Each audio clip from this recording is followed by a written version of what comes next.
ನಿಜವಾದ ಮತ್ತು ನಕಲಿ ವಜ್ರವನ್ನು ಹೇಗೆ ಕಂಡುಹಿಡಿಯುವುದು? ಮೊದಲು ನಿಮ್ಮ ರೂಮಿನ ಲೈಟನ್ನು ಬಂದ್ ಮಾಡಿ. ಕತ್ತಲಲ್ಲೂ ಕೂಡ ಹೊಳೆಯುತ್ತಿದ್ದರೆ ಅದು ನಿಜವಾದ ವಜ್ರ ಆಗಿರುತ್ತೆ. ಕತ್ತಲಲ್ಲಿ ಹೊಳೆಯುತ್ತಿಲ್ಲ ಅಂದರೆ ಅದು ನಕಲಿ ವಜ್ರ ಆಗಿರುತ್ತೆ. ನಂಬರ್ 2, ನಿಮ್ಮ ಅಕ್ಕಪಕ್ಕ ಎಲ್ಲಾದರೂ ಎಕ್ಸ್ರೇ ಮಷಿನ್ ಇದ್ದರೆ ಅಲ್ಲಿ ಹೋಗಿ ವಜ್ರದ ಎಕ್ಸ್ರೇಯನ್ನು ತೆಗೆಯಿರಿ. ಎಕ್ಸ್ರೇಯಲ್ಲಿ ವಜ್ರ ಕಂಡು ಬಂದರೆ ಅದು ನಕಲಿ ಆಗಿರುತ್ತೆ, ಕಾಣದಿದ್ದರೆ ಅದು ಅಸಲಿ ಆಗಿರುತ್ತೆ.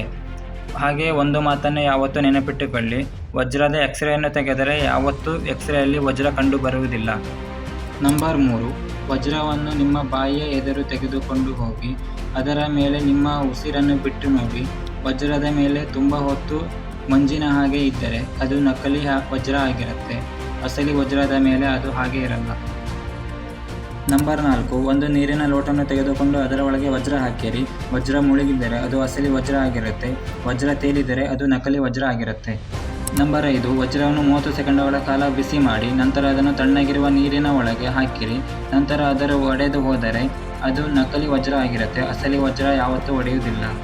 ಕೊನೆಯದಾಗಿ ನಂಬರ್ 6, ನೀವು ಒಂದು ಪೇಪರ್ ತೆಗೆದುಕೊಂಡು ಅದರ ಮೇಲೆ ಪಾಯಿಂಟ್ ಇಡಿ. ಪಾಯಿಂಟ್ ಮೇಲೆ ವಜ್ರವನ್ನು ಇಟ್ಟು ನೋಡಿ.